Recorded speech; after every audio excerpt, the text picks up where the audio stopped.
বন্ধুরা সবাই কেমন আছো?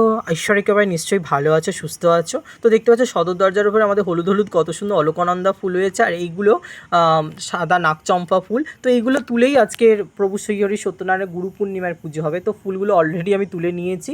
তো বাবা মা লক্ষ্মীর জন্য মালা আনেনি, ভাবলাম এই সাদা সাদা নাকচম্পা ফুল দিয়েই মায়ের একটা মালা করে দেবো। তো দেখো মালাটা কত সুন্দর হয়েছে, দেখতে লাগছে। এটাই আমাদের মায়ের ঘর, মানে খুঁচিতে পরাবো আর কি। তো তারপরে আমি চলে গেলাম ইয়ে করতে, পঞ্চপ্রদীপ প্রদীপ সাজাতে। তো দেখো সলতেগুলো করে নিচ্ছি, তারপর একটু তেল দিয়ে নিলাম। তারপরে আস্তে আস্তে পঞ্চপ্রদীপের তুলোগুলো দিয়ে দিলাম, তারপর ধূপকাঠি দিয়ে নিচ্ছি। আর আমাদের এখানে ধূপকাঠিতে দীপকাঠি করা হয়।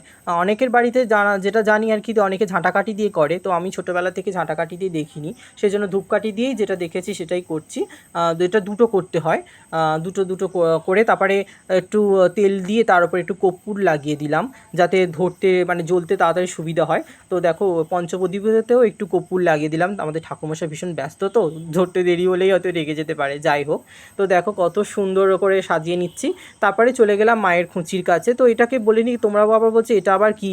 হ্যাঁ, এটা মুচির ঘরে খুঁচি তৈরি হয়। তো খুঁচিটা দিয়ে তার উপরে ভেতরে চাল রুপোর টাকা দেওয়া আছে, তার উপরে লাল চেলি কাপড় দিয়ে ওপরে ওপরে কড়ি দিয়ে মুড়ে তেল সিঁদুর দিয়ে এরকম ঘটের একটা বউ আকৃতি হয়ে গেছে। তো মা লক্ষ্মীর এইটা আমাদের মেন। অনেকের গৃহস্থের বাড়িতে আগাগোড়াই থাকতো, এখন থাকে কি না জানি না, তবে আমাদের বাড়িতে মা লক্ষ্মী আছে এরকম। তো দেখো এটা সাজিয়ে নিয়েছিলাম। এটা আমার অন্য ভিডিওতে আমার চ্যানেলে আছে, দেখে নেবে মুকাম সাজানোটা।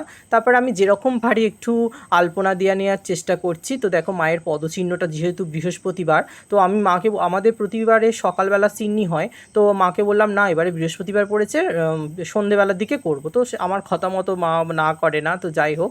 তো দেখো আলপনাটা দেওয়া কমপ্লিট হয়ে গেছে যেরকম পারি। তো কেমন হয়েছে একটু প্লিজ কমেন্ট করে বলো। তো এদিকে মা ফল কাটতে ব্যস্ত। তো দেখো ফল কাটা অলরেডি শুরু হয়ে গেছে।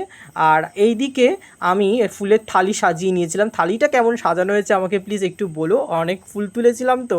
দেখো কত সুন্দর লাগছে। এদিকে ঠাকুরমশাই আসার অপেক্ষা, আমার গোছন গাছন কমপ্লিট হয়ে গেছে। তো ঠাকুরমশাই এসেও গেছেন, পুজোও শুরু করে দিয়েছেন। দেখো ধূপ ধুনোর গন্ধ চারিদিক, ওই একটা ঐশ্বরিক ব্যাপার, এত সুন্দর লাগছিল না, তোমাদেরকে কি বলবো। আমরা সবাই বসে বসে পুজো দেখছি। তো দেখো এদিকে ধূপ ধুনোর গন্ধ তো প্রত্যেকেরই, আমার আশা করি তোমাদেরও খুব ভালো লাগে ধূপ ধুনোর গন্ধ। গুরু পূর্ণিমাটা খুবই ভক্তি সহকারে পুজো দিয়ে কাটালাম। তোমরা কেমন করে কাটিয়েছো প্লিজ জানাবে। আর এদিকে মঙ্গল আরতি দেখতে থাকো। তো মঙ্গল আরতি পঞ্চপ্রদীপ দিয়ে ভগবান আমাদের ঠাকুরমশাই শুরু করে দিয়েছেন।